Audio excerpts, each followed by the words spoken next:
Magandang araw po sa inyong lahat.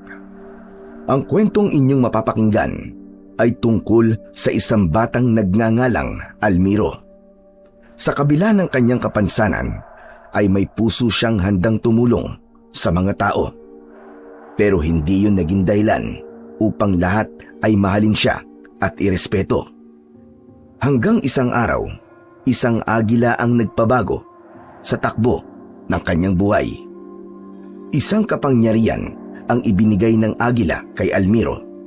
Ngunit ang kapangyarihan din na yun ang naging dahilan upang dumating ang pinakamalaking panganib sa buhay niya.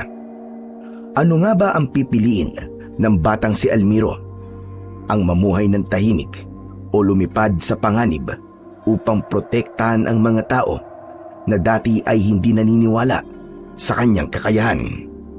Ngunit bago po ang lahat mga idol, huwag po nating kalimutan mag-subscribe at i-hit ang notification bell sa aking YouTube channel na The Voice Addict at Apong Isaac para sa mas marami pang makapigil hiningang kwentong aswang at katatakutan mula sa mundo ng kababalaghan.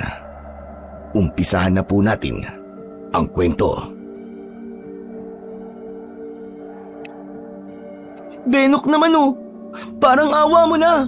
Ibalik mo na sa akin ang saklay ko. Sige na naman. Ibabalik ko lang to kapag nakatayo ka na dyan. Habulin mo na lang ako kung kaya mo, Almiro. Ay oo nga pala, hindi ka nga pala makakatakbo kasi pilay ka. Pilay. Isusumbong kita kay Lolo Victor kapag hindi mo yan binalik sa akin. Pilay ka lang ha, sumbongero ka pa. Sige na kasi, tumayo ka na dyan. Ganito na lang, kahit makatatlong hakbang ka lang, ay ibabalik ko na to sa saklay mo. Bata pa lamang si Almiro ay may diferensya na ang kanyang kaliwang paa. Payat yun at halos butot balat na. Kaya naman, iginawa siya ng Lolo Victor niya ng saklay mula sa puno ng bayabas upang kahit paano ay magawa niyang makapaglakad. Kanina, habang naglalakad si Almiro para bumili ng bigas, ay biglang hinatak ni Benok ang kanyang saklay. Natumba siya at napaupo sa lupa. Halos lahat ng bata sa baryo nila ay paborito siyang gawing katatawanan dahil sa kanyang kapansanan. Pero si Benok ang pinakamatindi ang ginagawa sa kanya. O ano ha? Pilay? Kapag hindi mo ginawa ang gusto ko, puputulin ko na lang to sa saklay mo. O ano? Sige na, tumayo ka na dyan at humakbang ka na ng 3. Bilisan mo na, huwag ka nang pakupad-kupad pa. Sige Benok, gagawin ko ang gusto mo. Pero ipangako mo sa akin na kapag nakatatlong hakbang ako, ay ibabalik mo na sa akin ang saklay ko. Mangako ka. Oo, sige na. Promise. Wala ka bang tiwala sa akin? Sige na, tumayo ka na dyan, pilay. Para naman makakita na ako ng pilay na naglalakad. Ang totoo ay walang tiwala si Almiro sa batang si Benok.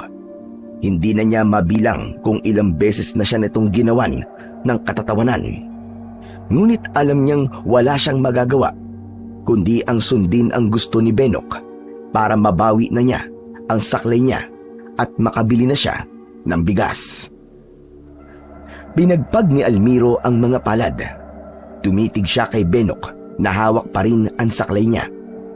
Kulang na nga lang ay manghimatay si Benok sa labis na pagtawa sa kaawa-awang kalagayan ni Almiro ng sandaling yon. Itinuon ni Almiro ang mga palad niya sa lupa at nahihirapang inangat niya ang sariling katawan. Napangiwi siya nang maramdaman ang sarili niyang bigat pero hindi siya sumuko. Nang makatayo siya, ay inilagay niya sa kanang paa niya ang lahat ng bigat ng kanyang katawan. Gumapang ang sakit sa kanyang kanang paa, paakyat sa kanyang binti. Nagawang makahakbang ng isa ni Almiro. Uy! Aba! mukhang magagawa mo ang hamon ko sa'yo, Pilay ah. Sige pa, Pilay. Kaya mo yan. Hakbang pa. 2 na lang. Pilit na itinuon ni Almiro ang kaliwa niyang paa para magawa ang pangalawa niyang paghakbang. At nagtagumpay naman siya kahit grabe ang hirap na gawin yun. Mas lalo siyang tinawanan ni Benok na parabang sa tuwing nakikita nitong nahihirapan siya ay mas lalo itong nasisiyahan. Ngunit sa pangatlong hakbang ni Almiro ay hindi na niya kinaya at nabuwal na siya. Muli siyang napaupo sa lupa habang humahagalpak naman ng tawa si Benok. Kahit konting awa ay wala siyang nakita rito. Si Almirong Pilay, knockout, bagsak. O ano, makakatayo ka pa kaya? Benok, parang awa mo na. Ibalik mo na kasi sa akin ang saklay ko. Sige na. Hehehe, alam mo, mas mabuti pang putulin ko na lang itong saklay mo. Bakit kasi lumalabas ka pa ng bahay nyo eh? Pilay ka lang nga eh. Hirap na hirap ka lang ang lumakad. Tumulo ang luha ni Almiro mula sa kanyang mga mata. Hindi na niya napigilan ang maiyak sa labis na awa sa kanyang sarili. Sobra ka na, Benok. Sobra ka na. Isusumbong talaga kita kay Lolo Victor. Isusumbong kita. Sino't tinakot mo? Di magsumbong ka sa lolo mong panot. Akala mo ba natatakot ako sa lolo mo? Biglang nanlaki ang mga mata ni Almiro nang makita niya ang kanyang Lolo Victor na palapit sa likod ni Benok. Tumayo ang matanda sa likod ni Benok nang hindi nito namamalayan. Talaga bang hindi ka natatakot sa akin, ha Benok? Nagulat si Benok at marahan itong lumingon sa likod. Sa kabila kasi ng edad ni Lolo Victor ay matikas pa rin ang dindig nito. Hindi nagawang makapagsalita ni Benok at tila natakot ito na naroon ang lolo ni Almiro. May ginawa ba sa iyo ang apo ko, ha Benok? Bakit mo siya kailangan saktan at pagtawanan? Saka ibalik mo nga sa kanya saklay niya. Pasaway ka talagang bata ka. Magpasalamat ka at hindi ka pilay at normal ang mga paa mo. Hindi pa rin nagsalita si Benok, pero imbis na iabot nito ng maayos ang saklay, ay itinapon nito yon sa lupa at saka tumakbo ng mabilis palayo. Sige, tumakbo ka Benok! Pero sa susunod na saktan o paglaruan mo pa ang apo ko, ay pipilayan na rin kita! Damotres tong batang ito! Napakasalbahe! Matapos yun, ay pinulot ni Lolo Victor ang saklay at inabot yun kay Almiro. Tinulungan siya nitong tumayo habang pinupunasan niya ang luha niya gamit ang kanyang braso. Ano apo? Ayos ka lang ba?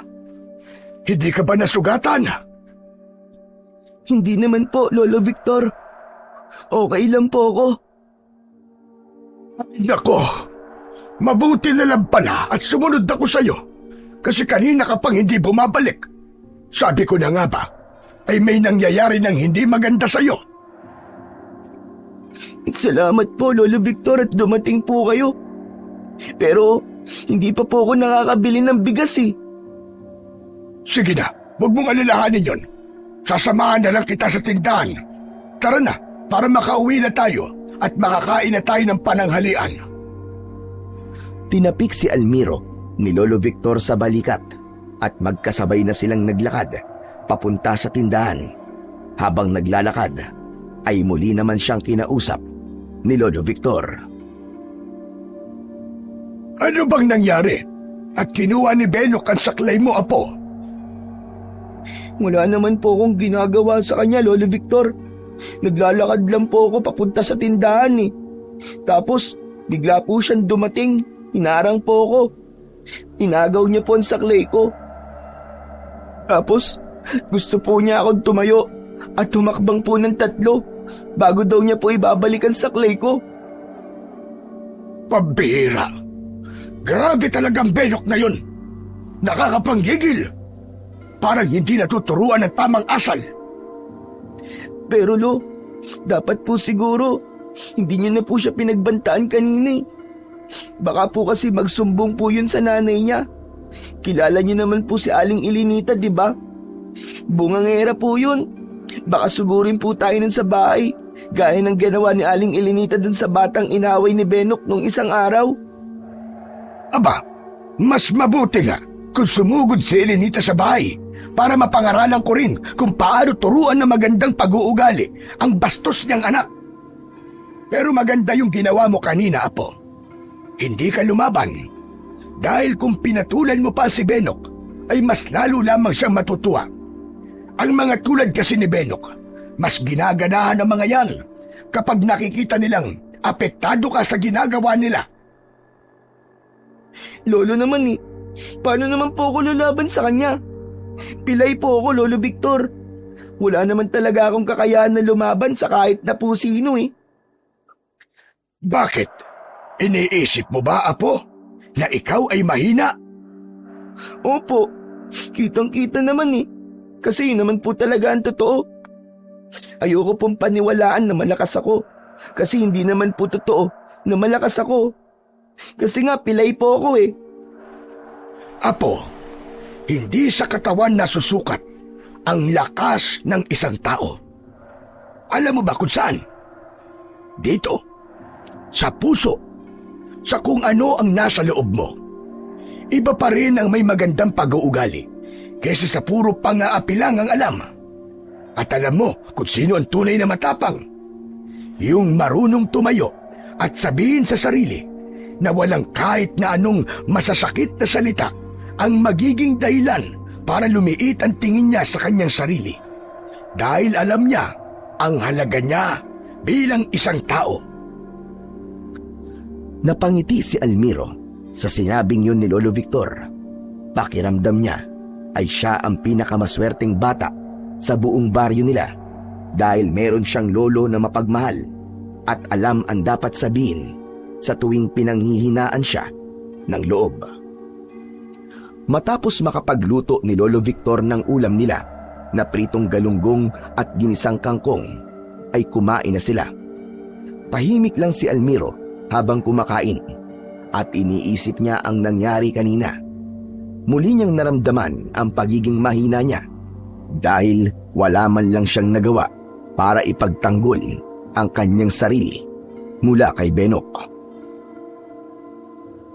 Lolo, hindi na po pala muna ako papasok sa susunod na pasukan sa school? Aba, bakit naman, Apo? Sayang kung titigil ka. High school ka na. Lolo, paano po kasi?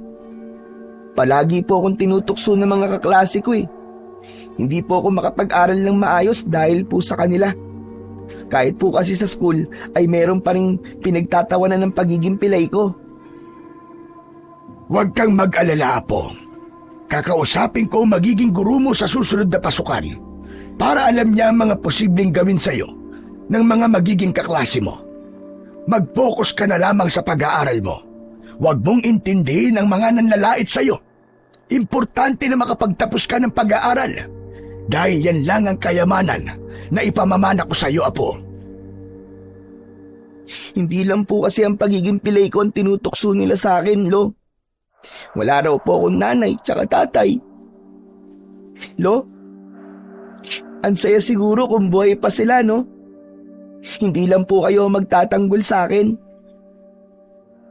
Tumigil sandali si Lolo Victor sa pagkain. Diretso nitong tinignan si Almiro. Bakit, Apo? Kulang pa ba ako bilang tagapagtanggol mo? Hindi naman po, Lo. Ang totoo nga po niyan sobra-sobra nga po ang ginagawa nyo para ipagtanggol ako eh. Pero kung kasama pa po sila nanay tatay, mas masaya po siguro. Hindi na nila ako tutuksuin na putok sa buho. Sanggol pa lang si Almiro nang masangkot sa isang malagim na aksidente sa kalsada ang mga magulang niya.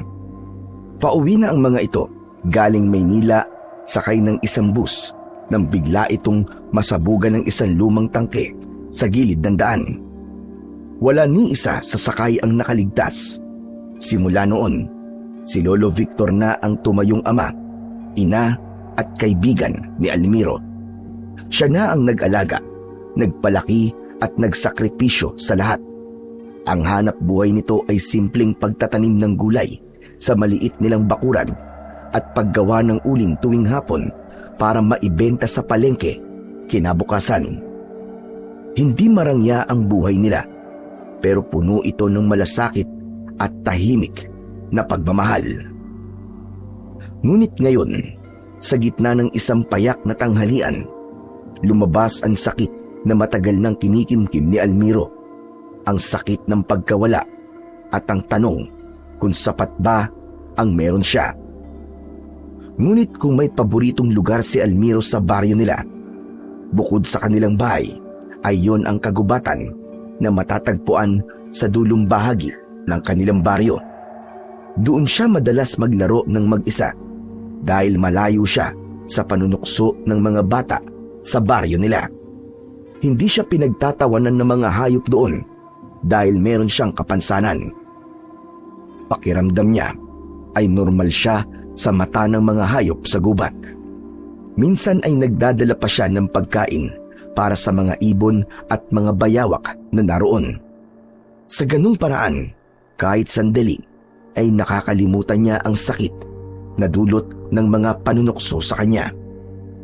Isang umaga, nagtungo si Almiro sa gubat. May dala siyang bao na may laman na mga butil ng mais. Huminto siya sa isang malawak na kapatagan sa gubat na walang masyadong puno. Kumuha siya ng ilang piraso ng butil ng mais at isinaboy niya yon sa lupa. Ilang sandali lang ay dumating na roon ang mga ibon, kaya naging sunod-sunod na ang pagsaboy niya ng mga butil ng mais upang pakainin ang mga ibon na naroon. Panayan tuka ng mga ibon sa butil ng mais at habang tumatagal ay mas dumarami pa ang mga ibon na pumupunta doon. Oh, teka lang. Huwag kayong mag-agawan. Marami pa ako rito, huwag kayong mag-alala. Napangiti si Almiro. Ang ganong gawain ay talagang nagbibigay ng kakaibang kasiyahan para sa kanya.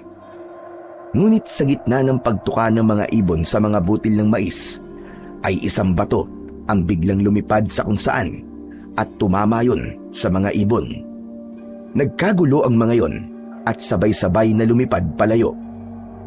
Nagulat at nagtaka si Almiro kung saan nanggaling ang bato, hanggang sa nakita niya si Benok na palapit sa kanya habang may hawak itong tirador. Grabe ka na talaga, Almiro. Dahil walang nakikipagkaibigan sa'yo, ang mga ibon na ang kinakausap mo. Hindi ka nalang pilay. Baliw ka na rin. Bakit? Wala namang masama sa ginagawa ko Baka naiinggit ka kasi pinapakain ko sila. Kung gusto mo, Benok, sa'yo na lang itong natirang butil ng mais Nawala ang ngisi ni Benok sa sinabing yun ni Almiro. Tila naasar ito sa sinabi niya.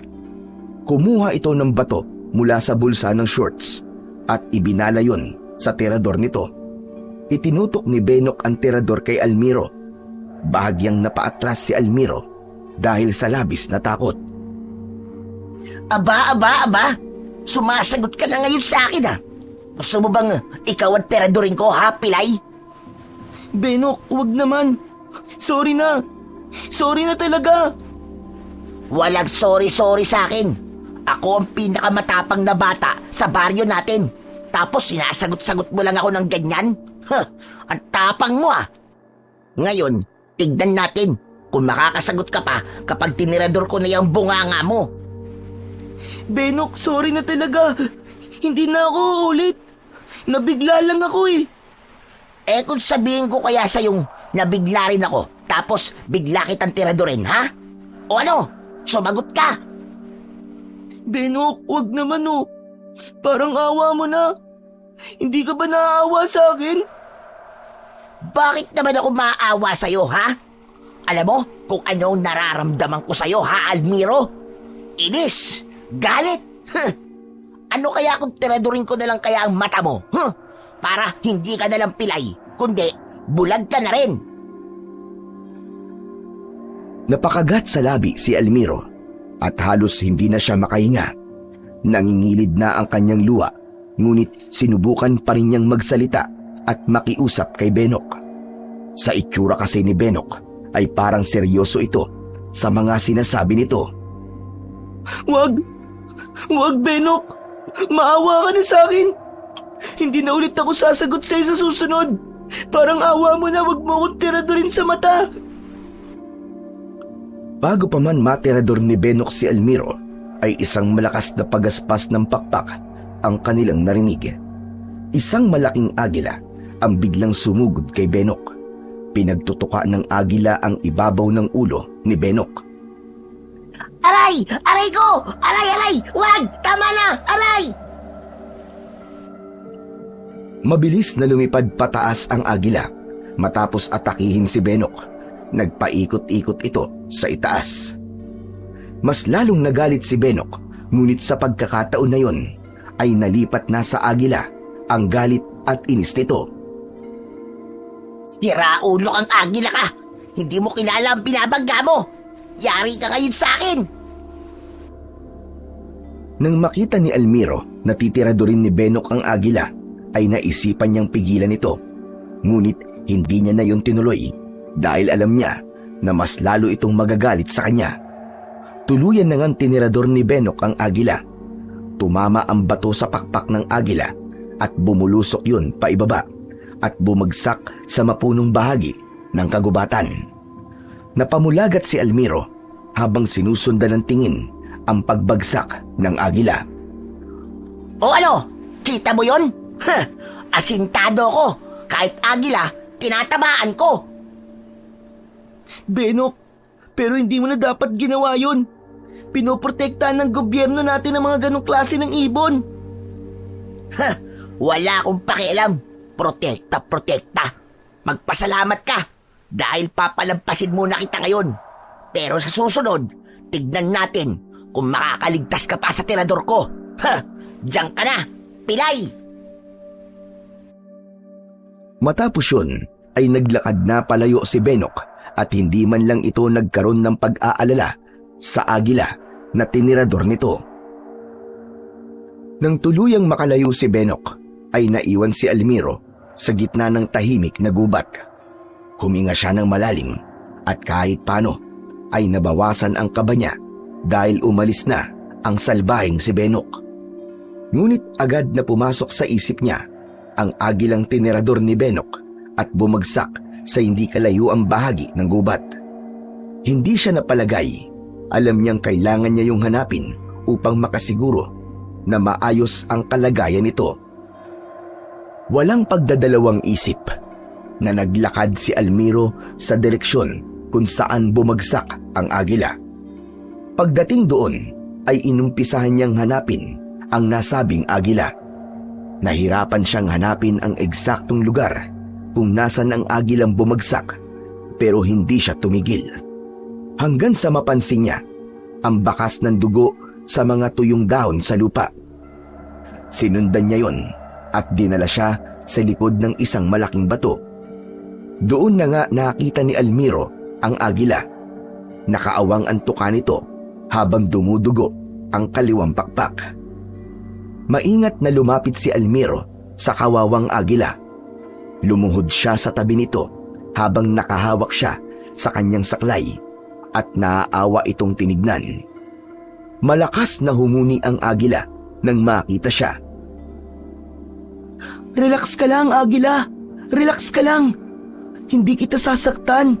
Huwag kang matakot sa akin. Mabait ako.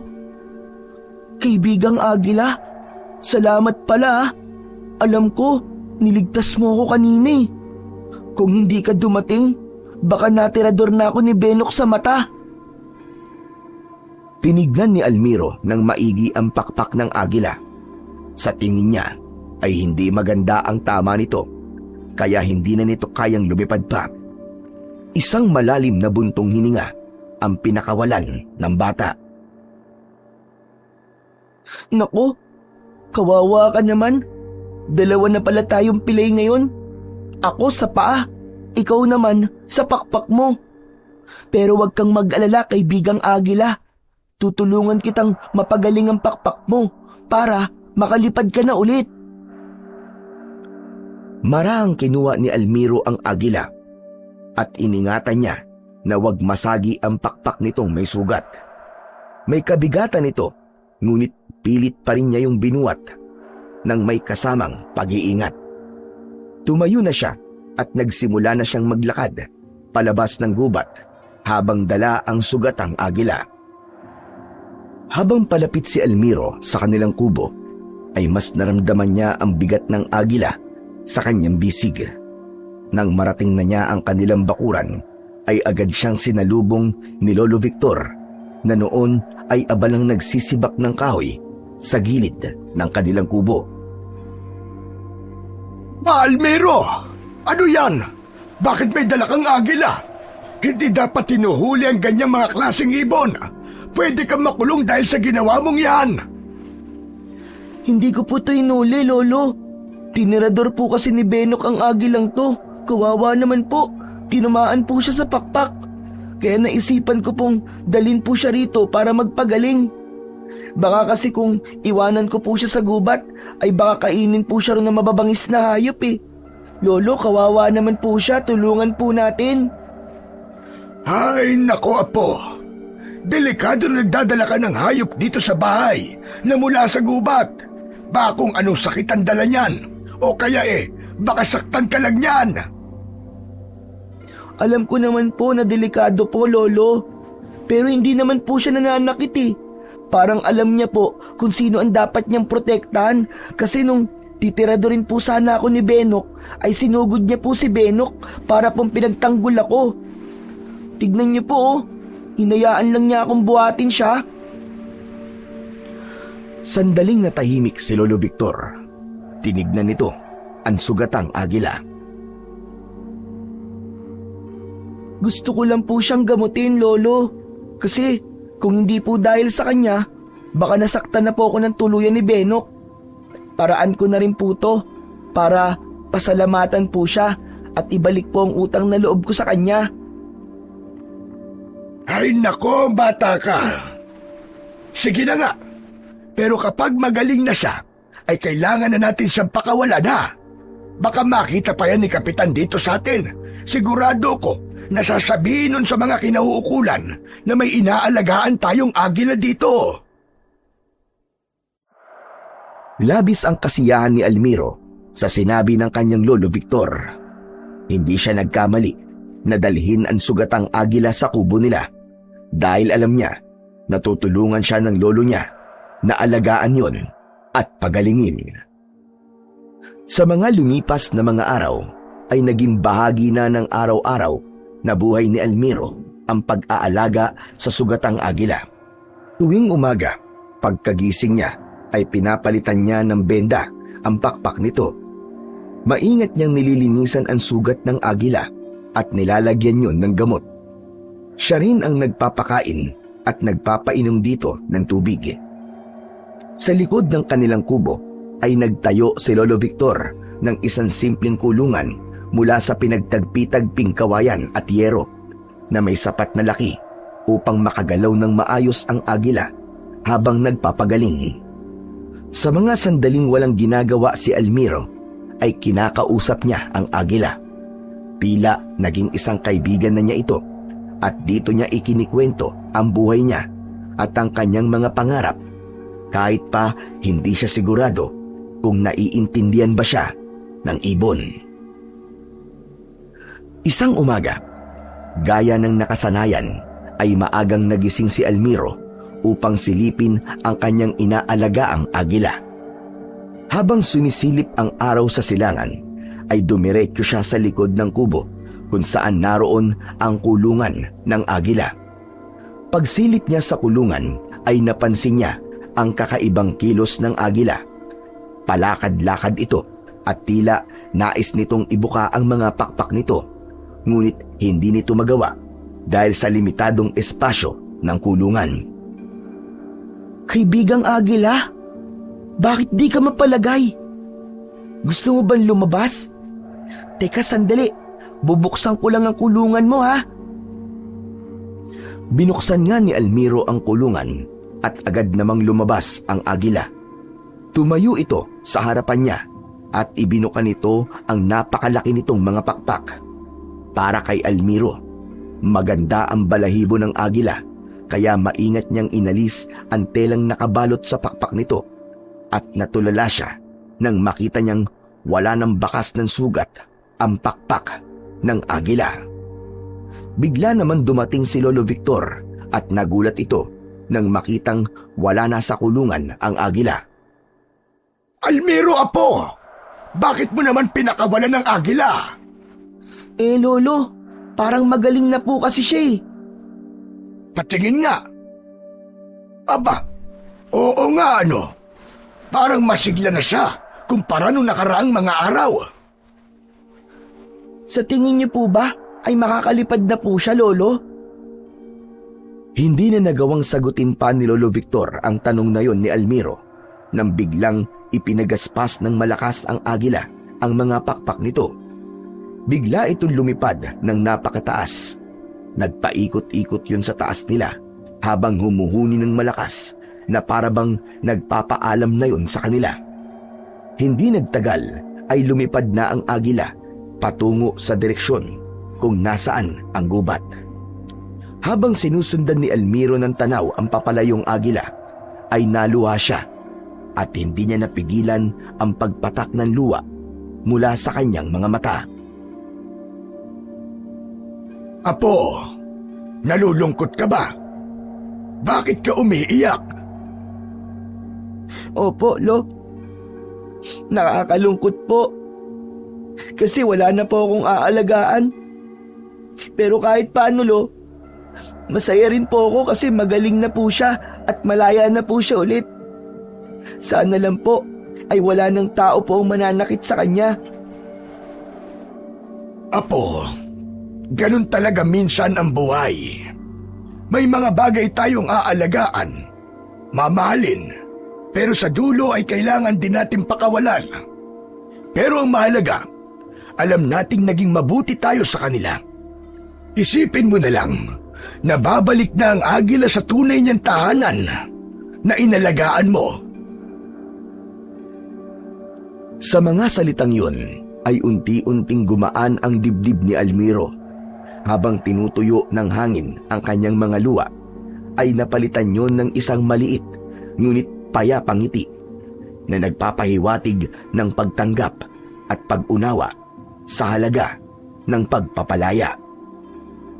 Mula nang umalis na ang agila sa bahay ni na Almiro, ay naging mas madalas na ang pagpunta ni Almiro sa gubat. Hindi na lang basta nagpupunta roon para magpakain ng mga ibon o kaya ay maglaro na mag-isa, kundi nagnanais na rin siya na muli niyang makikita ang agilang minsan ay naging kaibigan at tagapagligtas niya. Ngunit sa bawat araw na lumilipas ay bigo palagi si Almiro na makita ang nasabing agila. Isang hapon, umuwi si Almiro mula sa gubat na bagsak ang mga balikat. Nakayuko siyang pumasok sa kanilang kubo at agad na napansin ni Lolo Victor ang lungkot na bumabalot sa kanya. Almiro, apo, parang hindi ka masaya ngayon.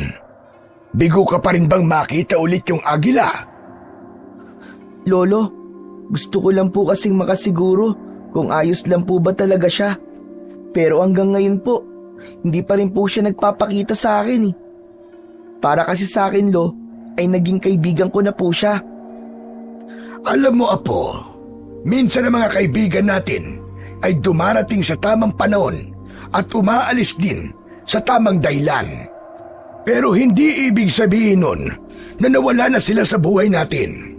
Yung alaala, kabutihan at ang panahon na magkasama kayo ay habang buhay na nariyan sa loob ng puso mo. Napatingin si Almiro sa lolo niya at bagaman hindi pa rin nawala ang lungkot sa mga mata niya, ay may bahagyang paggaan ng dibdib na naramdaman niya. Kung talagang itinadhana, ay babalik siya. Pero kung hindi man, ibig sabihin ay hanggang dun na lang talaga ang kwento nyo at dapat ay maging masaya ka na naging bahagi ka ng buhay niya sa maikling panahon. Tumango si Elmiro at sa unang pagkakataon sa araw na yon, ngumiti siya. Nang sandaling yon, ay inisip na lang ni Elmiro na nasa mabuti ng kalagayan ang agilang inalagaan niya at malaya na ulit itong makakalipad at nagagawa ang gusto nito. Tama po kayo, Lo. Siguro nga po, dapat maging masaya na lang po ako at nakakalipad na ulit siya at malaya na po siya. Pero sana balang araw, gaya po ng agila na yon, ay gumaling na din po ako. Sana, makakalakad din po ako ng normal, gaya ng ibang bata. Para sa akin, Apo, ay normal ka. Hindi man parehong-pareho sa iba, pero sino bang nagsabi na iisa lang ang kahulugan ng pagiging normal? Napatingin si Elmiro sa kanyang lolo at nagpatuloy ito sa pagsasalita. May mga bagay na meron ka na wala naman sa ibang mga bata. May malasakit ka, hindi lang sa kapwa mo, kundi sa mga hayop din, Apo. Hindi lahat ng bata ay may pusong kagaya ng sayo. Yan ang pakatatandaan mo. Lolo, sa tingin niyo po ba ay makakalakad pa po ako nang hindi na po kailangan ng saklay? Ayokong paasahin ka, Apo. Sa ngayon ay hindi pa talaga. Pero malay natin, hindi ba? Hindi natin alam kung ano ang plano ng Diyos sa'yo. Pero ang alam ko lang, ang mga batang kagaya mo na mababait at may pagmamahal sa kapwa at mga hayop ay may nakahandang magandang plano mula sa ating Panginoon. Natahimik si Elmiro at sa kabila ng maliit na tingin niya sa kanyang sarili ay may pag-asa siyang nakita sa mga sinabi sa kanya ni Lolo Victor. Napagtanto niyang tama ito at ang kailangan lang niyang gawin ay magtiwala sa kung ano ang plano ng Diyos para sa kanya. Isang umaga, matapos mag-almusal, ay nagtungo si Elmiro sa gubat na may dalang bao na may lamang butil ng mga mais. Nagpunta siya sa lugar kung saan madalas siyang makakita ng mga ibon. Tila alam na rin ng mga ibon na sa ganung oras ay naroon siya para magpakain sa mga ito. Nang makarating si Elmiro sa lugar na yon, ay agad niyang sinimulan ang paghagis ng mga butil ng mais sa lupa. Magkakasabay na lumapit ang mga ibon upang tukain ang mga butil ng mais. Masayang pinanood ni Elmiro ang mga ibon na nag-aagawan sa pagkain. Maya-maya pa ay nakarinig si Elmiro ng isang pamilyar na malakas na huni ng isang ibon. At sa pagtingala niya ay nagulat siya ng isang agila ang makita niyang lumilipad. Pakiramdam niya ay tumalon ang puso niya palabas nang mapagtanto niya na yon ang agilang inalagaan nila ni Lolo Victor. Kumaway siya sa agila kahit hirap siyang gawin yon dahil sa saklay. Ngunit tila nakita naman si Elmiro ng agila dahil bumaba ito at dumapo sa isang sanga ng punong malapit sa kanya. Mabilis niyang nilapitan ang punong yon at tumingala. Kaibigang agila, butit nagpakita ka. Kumusta ka na? Grabe, ang laki mo pa rin. Nakakatuwa na nakakalipad ka na ulit ng maayos. Alam mo ba na palagi ako nagpupunta rito sa gubat kasi gusto talaga kitang makita eh. Namimiss na kita. Laking gulat ni Elmiro nang biglang nagliwanag ang agila at unti-unting nagbago ang anyo nito. Napasinghap siya, ngunit hindi niya magawang umalis dahil sa labis na pagkabigla. Nang mawala ang liwanag ng agila, ay naging isa yung napakagandang babae. Kulay ginto ang mahaba nitong buhok at ang balat nito ay makinis at mapusyaw. Kakaiba ang tela ng suot nitong damit dahil tila sumasayaw yon sa hangin at bahagya pang kumikislap. Nakaupo ang babae sa sanga habang nakangiti sa kanya. Nabigla si Almiro. Bago pa niya maproseso ang lahat, ay tumalon ang babae mula sa sanga. Imbis na malaglag ng mabilis, ay marahan itong bumaba sa lupa na parabang idinuduyan ito ng hangin. Nyay! Maligno! May maligno! Nabitiwan ni Almiro ang baon ng mais at mabilis siyang umatras palayo sa babae. Hindi niya magawang alisin ang tingin niya sa babae dahil parang may kung anong enerhiya ang pumipigil sa kanya, kaya hindi niya magawang umalis sa kanyang kinatatayuan. Huwag kang matakot, Almiro. Hindi ako naparito para saktan ka. Ha? Bakit? Ano ka ba? Paanong mula sa agila ay naging isa kang babae? Sabihin mo nga, maligno ka ba? Ako si Maningning. Isa ako sa mga diwata na naninirahan sa gubat na ito. Matagal na kitang nakikita rito, Almiro. Nung araw na nakita kong titiradurin ka ng batang si Benok, ay hindi ako nakatiis na hindi ka tulungan. Nag-anyo ko bilang isang agila para mainigtas ka. Pero hindi ko inaasahan na aalagaan mo ko nang masugatan ako sa aking pakpak kahit maaari mo naman akong pabayaan na lamang. Mahal na diwata, ginawa ko lang naman po kung ano sa tingin kong tama. Itinuro po kasi sa akin ni Lolo Victor na hindi dapat maging hadlang ang kapansanan ko para tumulong po sa mga nangangailangan kung kaya ko naman pong tumulong. Tunay na maganda at maayos ang pagpapalaki sa iyo ng lolo mo. Nakikita kong busilak ang iyong puso, Almiro. May tapang ka na natutulog sa loob mo. At naniniwala ako na kailangan mong gisingin ang tapang na yan upang mas marami ka pang matulungan. Ang kabutihan mo ay hindi pangkaraniwan, Almiro. Kailangan ka ng mundong ito. Teka, sandali lang po, mahal na diwata. Ano po kasi, hindi ko po maintindihan ng mga sinasabi niyo po sa akin. Ano po bang ibig niyong sabihin? Ano pong kailangan ako ng mundo? Ang isang batang kagaya mo na may mabuting puso ay dapat ginagantimpalaan ng higit pa sa inaasam at pinapangarap mo. Inilahad ni Maningning ang kamay nito at mula sa palad ng diwata ay unti-unting sumiklab ang liwanag. Nang maglaho ang liwanag ay isang kwintas ang naiwan sa palad nito na may palawit na hugis ng balahibo ng isang agila. Hindi mawari ni Almiro kung saang metal gawa ang palawit na yon. Kunin mo yan, Almiro, at isuot mo. Napatitig si Almiro sa kwintas. May pag-aalangan siyang naramdaman, ngunit sa loob niya ay parang may mahihinang tinig na nagsasabi na magtiwala lang siya kay Maningning. Inabot niya ang kwintas at isinabit yon sa kanyang leeg. Anong kwintas ito, Maningning? Ang ganda naman po nito. Yan ay may palawit na tinatawag naming mutya ng pakpak ng agila. Isa yan sa mga pinakabihirang biyayang taglay ng aming lahi.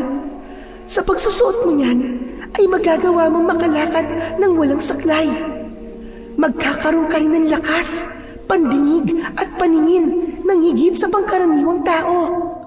At higit sa lahat, magagawa mo ring lumipad ng gaya sa isang agila.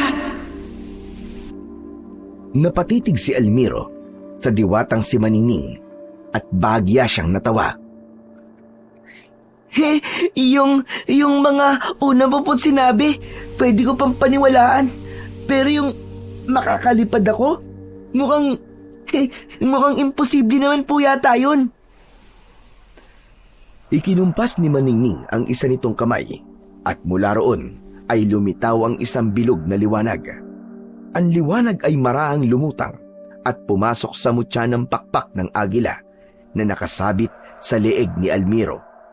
Kasunod nun ay parang may mainit na agos ng hangin na dumaloy sa katawan ni Almiro na nasa kanyang mga paa. Napakunot ang noo ni Almiro.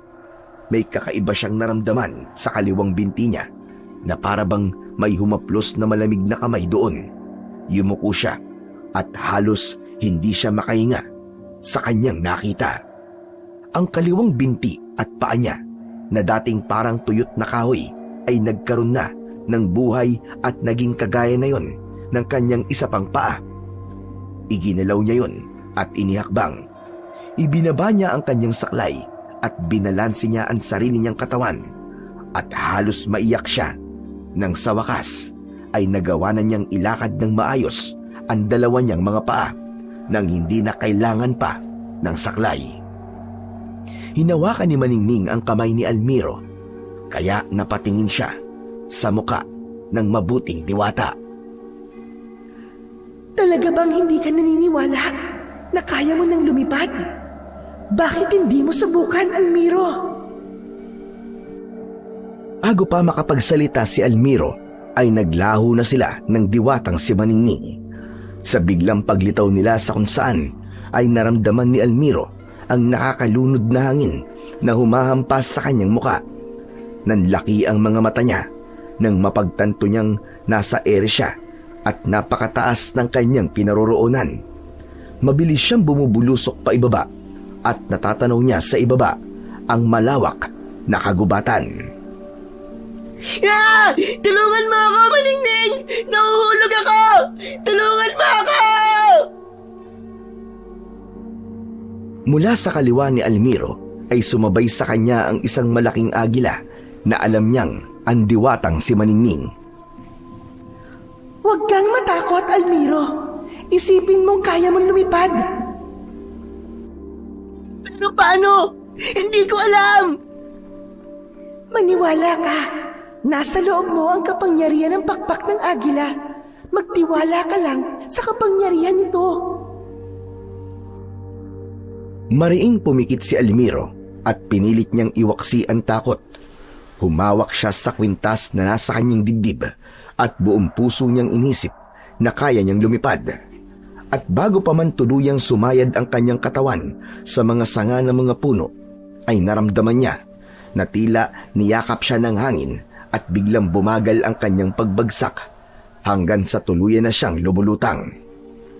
Dahan-dahan niyang iminulat ang kanyang mga mata. Tinignan niya ang mga kamay at katawan na tila nababalot ng kakaibang enerhiya. Sinalubong siya ng malamig na ihip ng hangin at parabang alam ng katawan niya kung ano ang dapat gawin. Ikinampay ni Almiro ang kanyang mga braso at nagulat siya nang gumalaw ang katawan niya kasabay nito. Umangat siya, umikot, lumipad siya pakanan at pakaliwa. Pakiramdam niya ay isa siyang ibon ng sandaling yun. Masayang tumawa si Almiro habang lumilipad sa impapawid. Ang kanyang luha ay napalitan ng ngiti. Buong buhay niya ay pinapanood lang niya ang ibang batang tumatakbo, ngunit ng sandaling yun ay hindi lang niya kayang tumakbo, kundi kaya niya ring makalipad. Habang patuloy na lumilipad si Almiro sa malawak na impapawid, ay sinasabayan siya ni Maningning na nasa anyong agila. Bawat galaw niya ay sinusundan nito na parabang ginagabayan siya nito habang tinatamasa niya ang bagong kakayahang hindi niya kailanman inisip na posibleng mangyari. Nang magsimulang mapagod si Almiro, ay nagdesisyon na siyang bumaba. Marahan siyang bumaba hanggang sa muling lumapat ang mga paa niya sa lupa. Napangiti siya nang makita ang saklay niya sa lupa at naisip niya na simula sa araw na yon ay mukhang hindi niya na yon kakailanganin. Kasabay niyang bumaba ang agila. Pagkadapo nito sa lupa ay isang liwanag ang bumalot sa katawan nito at mula sa liwanag ay muling lumitaw ang diwatang si Maningning sa anyo ng isang babae. Mahal na diwatang Maningning, sabihin niyo, nananaginip lang po ba ako? Totoo po ba lahat ng to? Talaga bang Nakakalipad po ako? Nakalipad ba ako talaga kanina? Hindi pa naginip ang lahat ng ito, Almiro. Nagawa mo ang lahat ng yon dahil sa kapangyarihan ng mutya ng pakpak ng agila. Dahil hindi pa rin makapaniwala si Almiro sa nangyari, ay sinampal-sampal pa niya ang kanyang sarili sa pisngi at kinurot ang kanyang braso. Napangiwi siya sa sakit. Aray! Aray ko! Totoo nga, hindi nga ako nananaginip. Yan ang gantimpala ng mga batang may mabubuting puso, Almiro. Mga batang marunong tumulong kahit alam niya sa kanyang sarili na maging siya ay kailangan din ng tulong. Sana ay magpatuloy ka lang sa pagiging mabait na bata at matulungin. Nangangako po ako, mahal na diwatang maningning.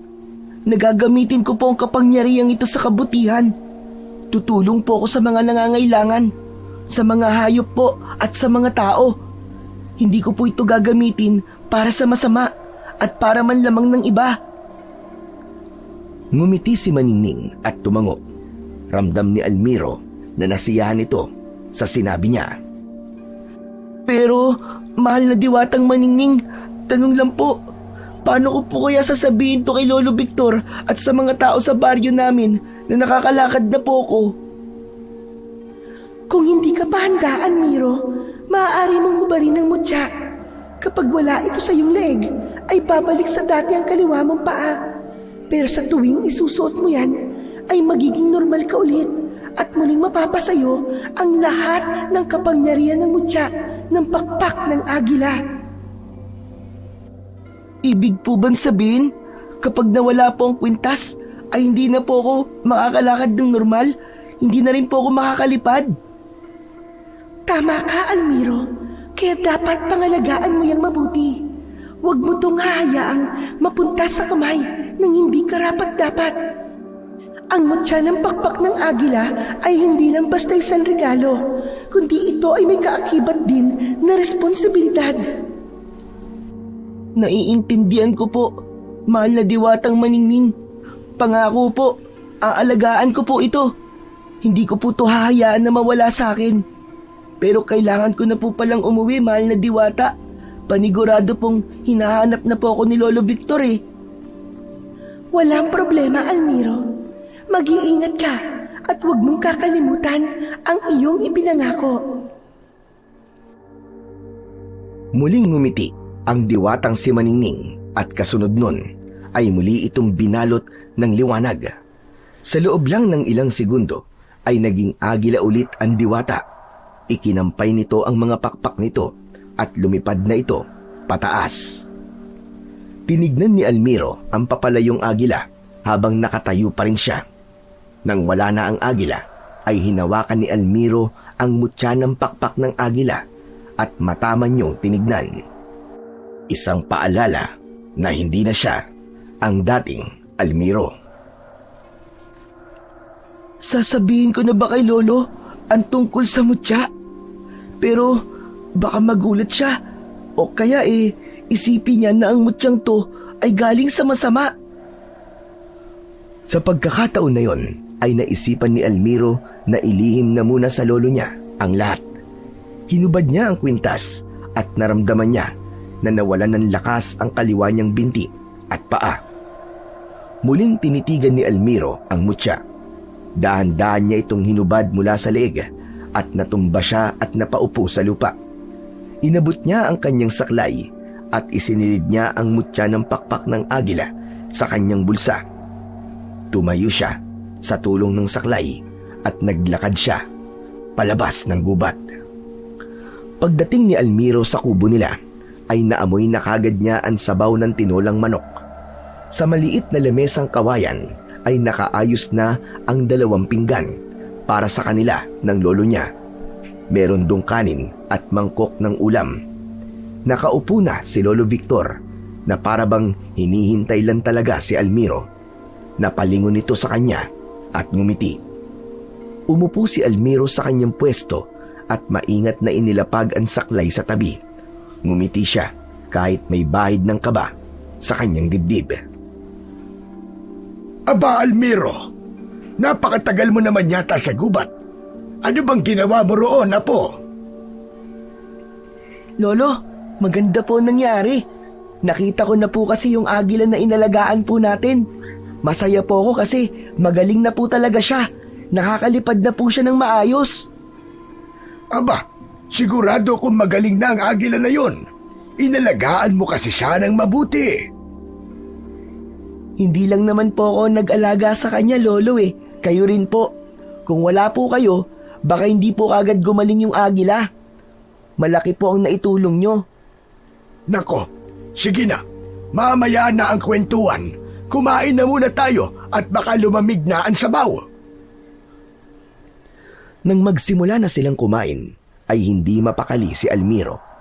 Pinagmasdan niya ang kanyang lolo na masayang kumakain at walang kamalay-malay sa kanyang sikreto. Sa bawat subo niya ay lalong bumibigat ang pakiramdam niya. Hindi sanay si Almiro na magsinungaling, lalong hindi siya sanay magtago ng mahalagang bagay sa kanyang lolo. Kaya naman sa isip niya ay humingi siya ng tawad sa lolo niya dahil hindi pa siya handang sabihin dito ang tungkol sa mutya ng pakpak ng agila.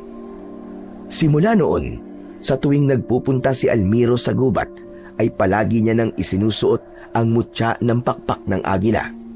Sinasamantala niya ang pagkakataon na walang ibang tao ang nakakakita sa kanya at palagi siyang lumilipad kasama ang mga ibon. Kung minsan naman ay tumatakbo siya sa gubat at nakikipaghabulan sa mga hayop na naroon. Palaging nag-iingat si Almiro at sinisiguro niya na walang taong makakakita sa kanya. Samantala, sa baryo ni na Almiro ay kung ano-ano ang naging libangan ng mga bata dahil wala pa rin pasok sa eskwelahan. Nauso ang panghuhuli ng gagamba at halos lahat ng batang lalaki ay ganon ang ginagawa. Pinaglalaban ng mga ito ang mga gagamba sa isang tingting. Ngunit si Almiro ay hindi nawili sa ganung laro.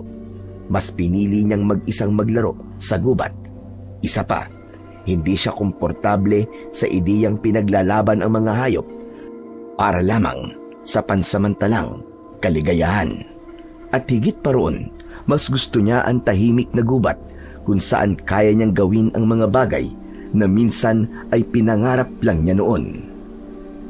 Isang gabi, habang mahimbing na natutulog si Almiro sa tabi ni Lolo Victor, ay bigla siyang nagising na parabang binuhusan siya ng malamig na tubig. May narinig siyang sigaw ng isang batang lalaki na tila ba humihingi ng tulong. Ang sigaw ay hindi nagmula sa labas kundi sa loob ng kanyang ulo. Napakapit si Almiro sa kanyang dibdib. Bumilis ang tibok ng puso niya at muling umalingaw-ngaw sa isipan niya ang sigaw na yun. Bumangon siya at inabot ang kanyang saklay. Tumayo siya mula sa banig. Maingat ang bawat takbang dahil ayaw niyang magising si Lolo Victor na mahimbing na natutulog. Kinuha niya ang mutya ng pakpak ng agila at inilagay yon sa bulsa ng kanyang shorts. Walang pagdadalawang isip na lumabas si Almiro. Naglakad siya at hinayaan lang niya na dalhin siya ng kanyang mga paa sa kung saan siya nito gustong dalhin. Nakarating siya sa kagubatan. Palakas ng palakas ang sigaw na naririnig ni Almiro. Huminto muna siya at sa pagtingala niya sa kalangitan ay doon niya nakita ang isang nilalang na lumilipad. Sa unang tingin ay inakala niya na isa lamang yung malaking ibon. Ngunit habang tinitignan yon ni Almiro ay napagtanto niya na hindi yon isang normal na ibon lamang. Agad na isinuot ni Almiro ang mutya ng pakpak ng agila at naramdaman niya ang paggapang ng kapangyarihan nito sa buong katawan niya. Nang muling tignan ni Almiro ang nilalang na nasa himpapawid, ay nagulantang siya nang malinaw na niyang nakita ang itsura nito. Para yung isang tao na may malalaking itim na pakpak na parabang sa ibon. Malahalimaw ang mukha nun at ang mga kuko ay matatalim na parang mga kutsilyo. Ngunit ang gumuluntang ng labis kay Almiro ay ang tanga ng halimaw na isang bata. Walang iba, kundi ang salbahing si Benok. Naku, kawawa naman si Benok. Kailangan ko siyang tulungan.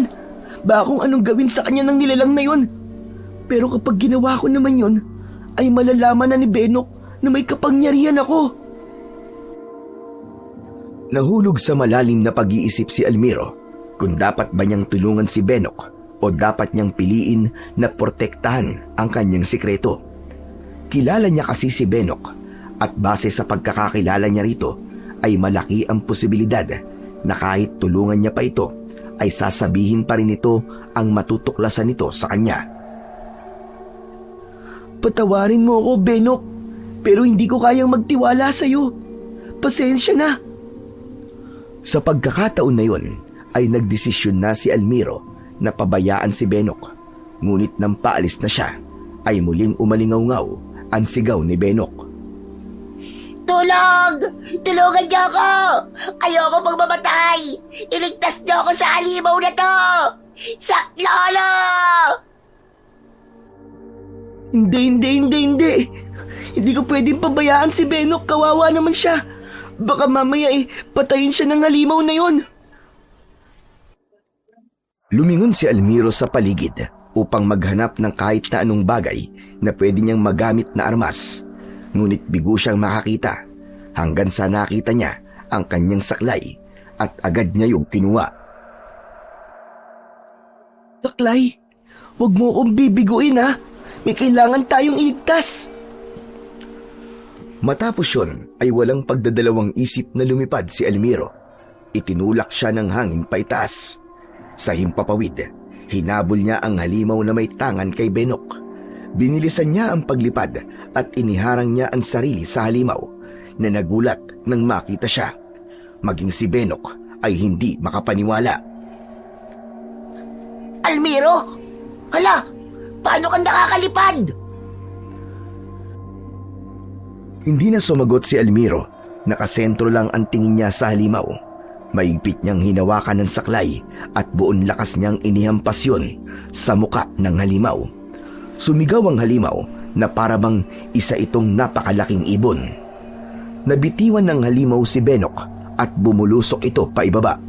Hindi na nagsayang pa ng sandali si Almiro at sinundan niya si Benok paibaba at matagumpay niya itong nasalo gamit ang kanyang mga bisig at habang hawak niya pa rin ang kanyang saklay.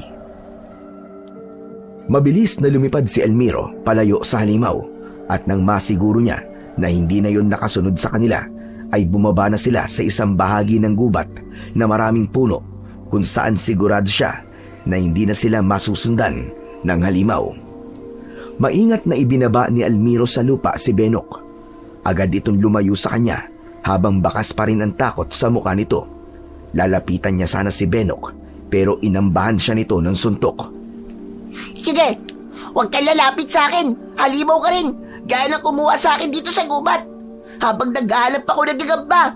Huwag kang lalapit sa akin. Halimaw ka. Benok, ano ka ba? Kung halimaw ako, dapat hinayaan ko na lang napatayin ka ng nilalang na yon. Iniligtas na nga kita pero halimaw pa rin ang tingin mo sa akin. Marahang ibinaba ni Benok ang kamao nito. Sabagay, tama ka naman. Naguguluhan nga lang ako. Paano mo nagawa yun? Lumilipad ka, tapos magaling na rin ang paa mo. Teka, sabihin mo nga sa akin, may kapangyarihang itim ka ba? Inilapag ni Almiro ang kanyang saklay sa lupa. Naisip niya at tinanong niya ang sarili kung dapat ba niyang sabihin ang totoo kay Benok. Alam niya na kung hindi niya sasabihin kay Benok ang sikreto niya, ay kukulitin pa rin siya nito. Naalala mo ba yung agila na tinirador mo noon? Inilagaan ko siya hanggang sa gumaling siya at nakalipad na ulit siya. Pero hindi pala ordinaryong agila yun. Isa siyang diwata, Benok. Ano? Yung agila na yun? Isang diwata? Oo, tama ka, Benok. Siyang nagbigay sa akin ng mutya. Ang mutya ng pakpak ng agila na suot ko ngayon sa akin leeg. Kapag suot ko to, nawawala ang pagiging pilay ko at nakakalipad ako gaya ng isang agila. Wow! Grabe! Ang astig naman pala ng mutya na yan. Para kang superhero. Benok, may hiling lang sana ako sa'yo. Gusto ko sanang hilingin sa'yo na huwag mong sabihin sa ibang tao ito. Pero kilala kita, Benok eh. Sigurado akong ipagsasabi mo kagad to sa mga tao na nakakalipad ako para mas lalong magiging iba ang tingin nila sa akin. Matapos yun, ay tinalikuran na ni Almiro si Benok. Nagsimula na siyang maglakad palayo, pero bigla siyang hinabol ni Benok at hinawakan siya nito sa braso. Napalingon siya at umiling si Benok. Huwag kang mag-alala, Almiro. Hindi ko sasabihin kahit kaninong nalaman ko ngayon. Secret lang nating dalawa to. Iniligtas mo naman ako eh. Parang ito na lang ang bayad ko sa pagliligtas mo sa akin dun sa halimaw na may pakpak. Napakurap si Almiro. Hindi siya makapaniwala sa kanyang narinig na sinabi ni Benok. Para bang hindi si Benok ang nasa harapan niya dahil kilala niya ito sa pagiging bully. Almiro, gusto ko ring humingi ng tawad sa lahat ng pang-aasar ko sa'yo. Hindi ko inaasahan, kahit palagi kitang inaaway, ay iniligtas mo pa rin ako. Maraming salamat, Benok. Kahit palagi mo akong inaaway, hindi ko pa rin kayang pabayaan ka. Ang totoo, nung una nga, nagdalawang isip din ako. Kasi baka mamaya, sabihin mo nga sa iba ang sikreto ko. Gusto ko na lang sanang lumayo, pero naisip ko na buhay ang mawawala kapag pinabayaan kita. Almiro, ngayon, pwede na ba tayong maging magkaibigan? Napatingin si Almiro sa nakalahad na kamay ni Benok.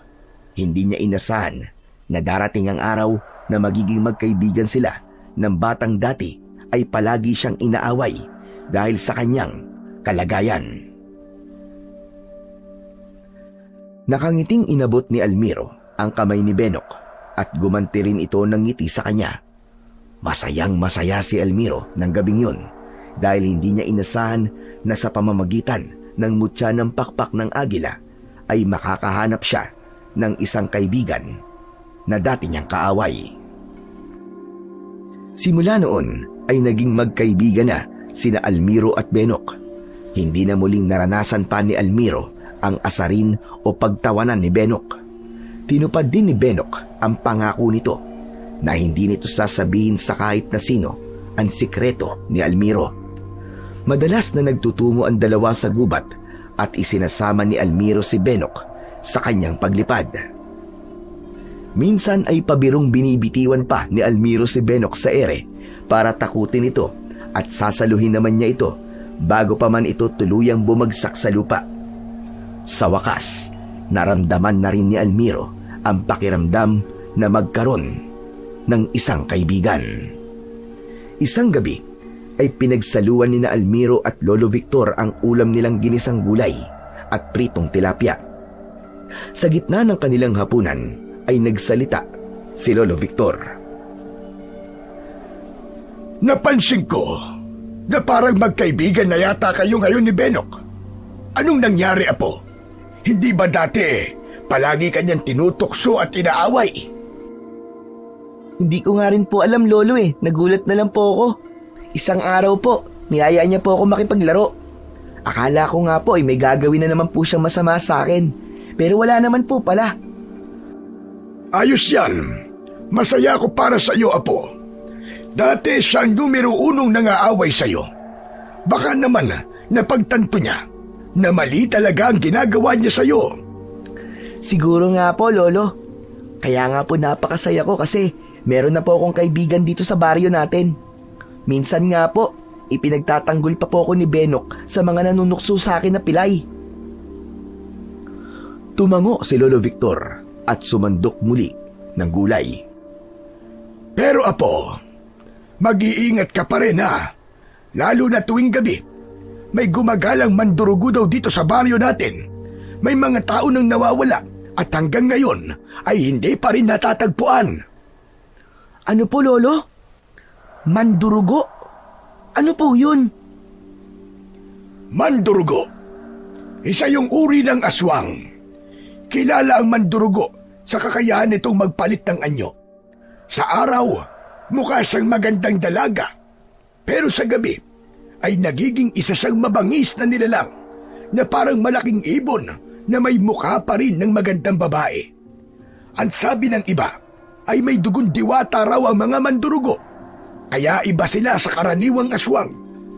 Pero ang nakapagtataka, ayon sa mga nakakita, ay napakapangit daw ng anyo ng mandurugo dito sa ating baryo.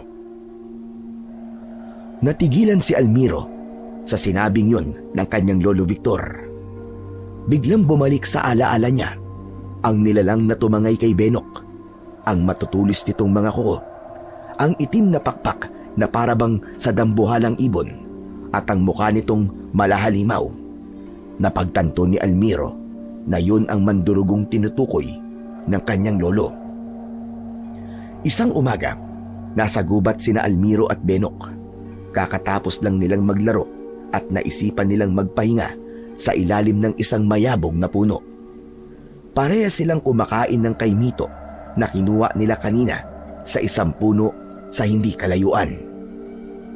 Almiro, alam mo ba yung tungkol sa mandurugo na umaatake sa baryo natin?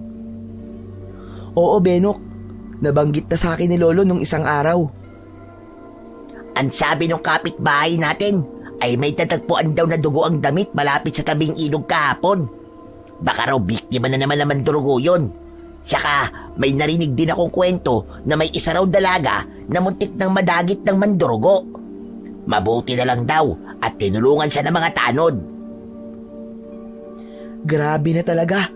Nakakatakot na talagang lumabas tuwing gabi, lalo na't hindi natin alam kung kailan sasalakay yung mandurugo na yun. Yun din yung tumangay sa'yo nung niligtas kita, di ba, Benok? Oo, tama ka. Kung hindi mo ako naligtas, baka kwento na lang talaga ako ngayon. Napatingin si Almiro sa malayo at naisip niya na sa mga tao sa baryo nila ay maaaring siya lamang ang may kakayahan na lumaban sa mandurugo. Pero naisip niya na bata pa rin siya. Kahit pa nagmamay-ari siya ng isang makapangyarihang mutya, baka hindi pa rin niya kayanin ang mandurugo at baka kapag hinarap niya ito ay siya naman ang mapahamak. Araw-araw na nababahala si Almiro dahil sa mandurugo, pakiramdam niya ay may kailangan talaga siyang gawin upang matigil na ang pagpatay nito sa mga tao sa baryo nila. Mas lalo pa siyang kinabahan nang mas dumami na ang mga namatay na ang hinala ng mga tao ay mandurugo ang may kagagawan. Isang hapon, nagpasya si Almiro na magtungo sa gubat nang siya lamang mag-isa. Naisip niyang kausapin si Maningning dahil baka matulungan siya nito. Pagdating sa gitna ng gubat, ay agad na hinanap ni Almiro ang diwata. Mahal na diwatang Maningning! Mahal na diwatang Maningning! Nasaan ka? Magpakita ka sa akin! Kailangan kitang makausap! Parang awa mo na! Magpakita ka sa akin! Mahal na diwatang Maningning!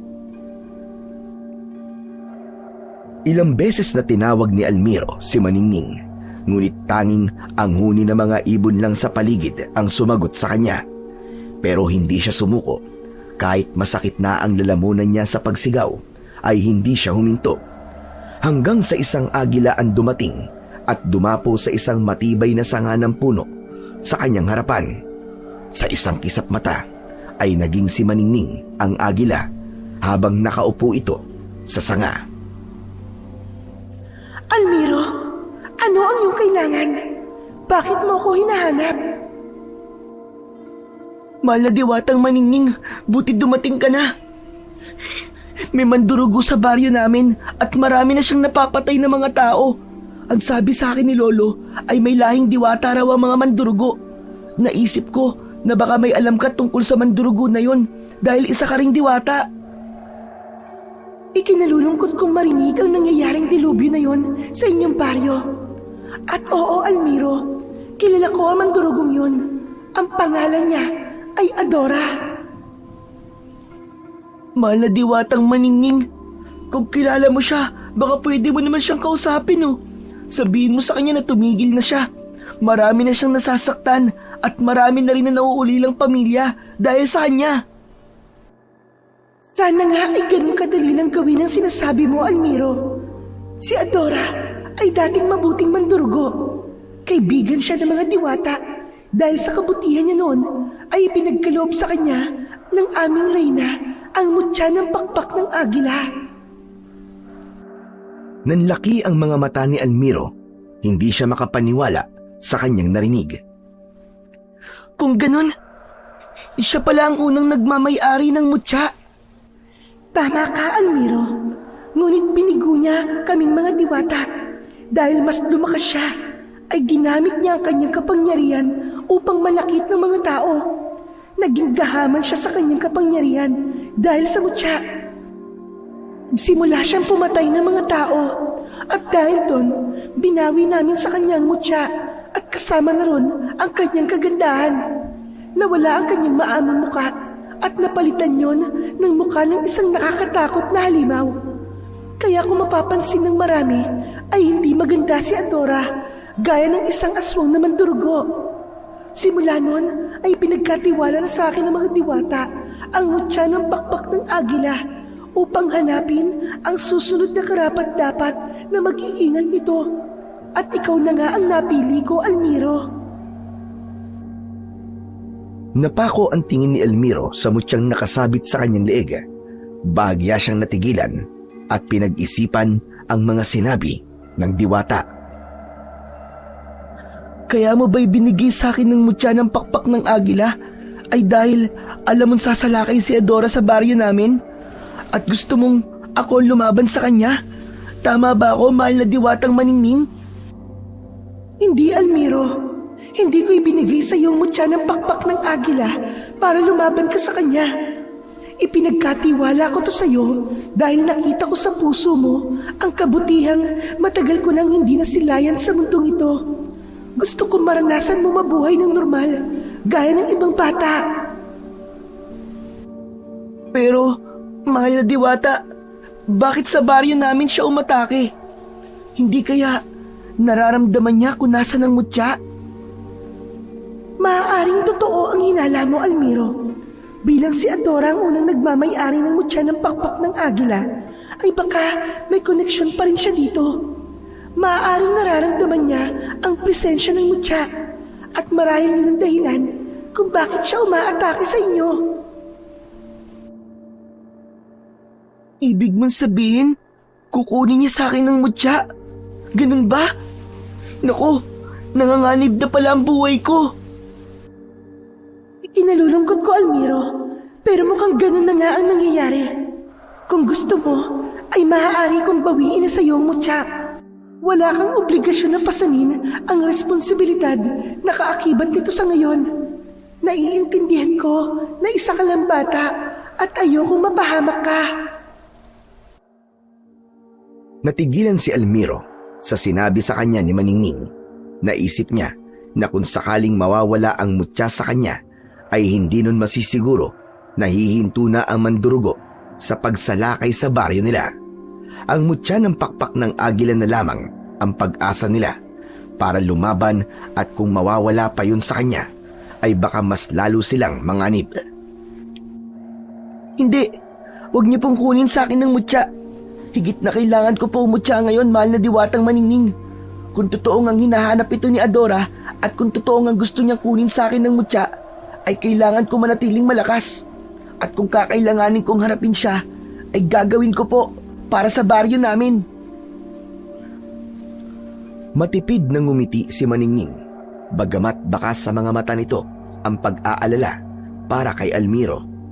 Ngunit para kay Almiro ay yun na ang pagkakataon niya para ipakita sa lahat na kahit may kapansanan siya, ay meron pa rin siyang magagawa para sa baryo nila. Sa mga sumunod na gabi ay naging laging mababaw ang tulog ni Almiro. Inaabangan niya kasi ang muling pag-atake ng mandurugo at nangako siya sa sarili na kung sakaling sasalakay muli ang mandurugo ay haharapin niya ito. Hindi na siya takot gaya ng dati, ngunit hindi rin siya kampante. Hindi niya alam kung talagang may laban ba siya kay Adora, pero alam niyang hindi niya hahayaan na may maging biktima pa uli ang mandurugo. Hanggang isang gabi, habang tahimik ang paligid, ay biglang may nagsigawang mga tao mula sa labas. May sumigaw na naroon na ang mandurugo, habang ang iba naman ay humihingi ng saklolo. Napabalikwas si Almiro dahil doon. Maging si Lolo Victor ay napatayo at nagkatinginan silang dalawa. Nang magtungo si Lolo Victor sa bintana, ay kinuha ni Almiro ang saklay niya at sumunod siya sa lolo niya. Bahagyang binuksan ni Lolo Victor at sumilip sila mula roon. Nakita nila ang mandurugo na naglalakad sa gitna ng kalsada. Baka sa nakakatakot na mukha nito ang galit.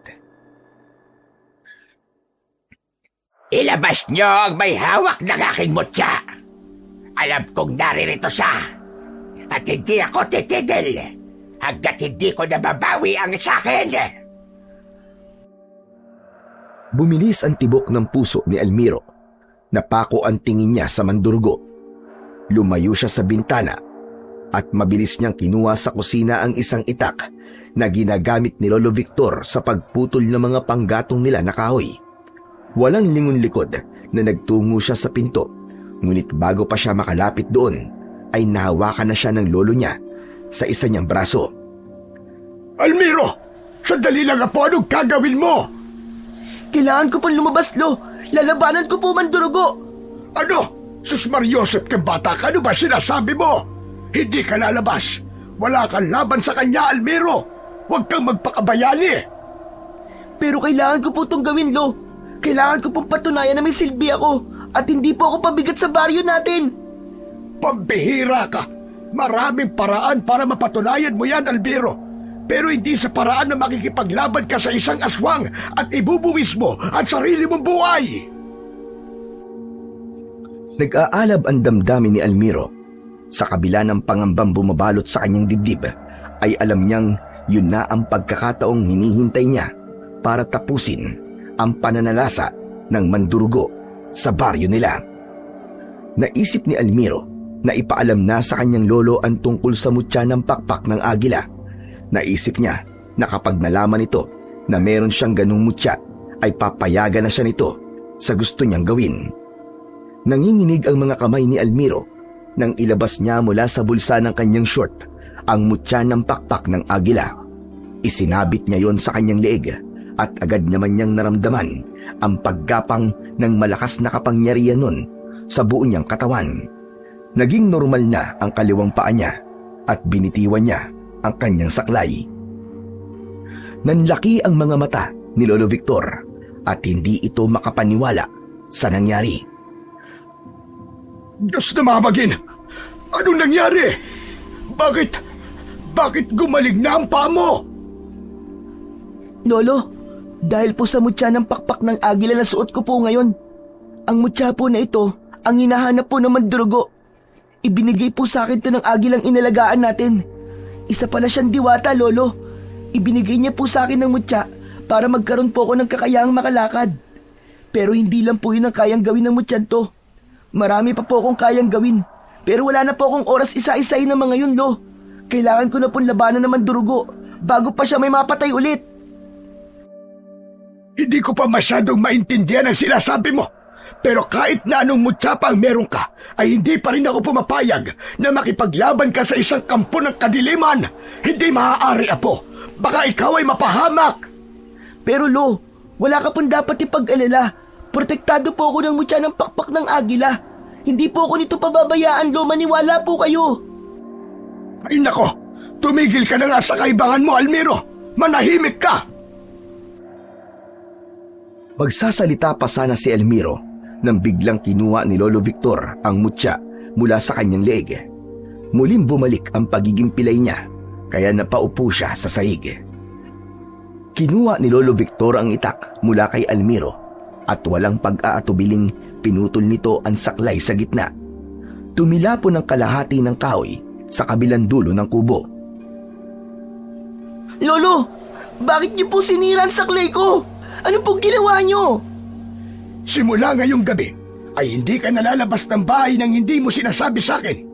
At itong mutya na ito, ako na ang magtatago nito at kahit kailan, hindi mo to pwedeng kunin sa akin, Almiro. Nagkakaintindihan ba tayo? Lolo naman, parang awa niyo na po. Kailangan kong ipagtanggol ang mga tao. Ibalik niyo po sa akin ang mutya. Tumigil ka na, Almiro. Makikinig ka sa akin dahil ako nakakaalam kung ano ang makakabuti sa iyong bata ka. At kapag sinuway mo ko, mas mabuti nang umalis ka na lang dito. Tila pinagbagsakan ng langit at lupa si Almiro sa kanyang narinig. Nanatili siyang nakaupo sa sahig at hindi niya na napigilang mapaluwa. Alam niya na sa sandaling yun ay hindi maniniwala ang lolo niya na kaya niyang lumaban basta hawak niya ang mutya ng pakpak ng agila.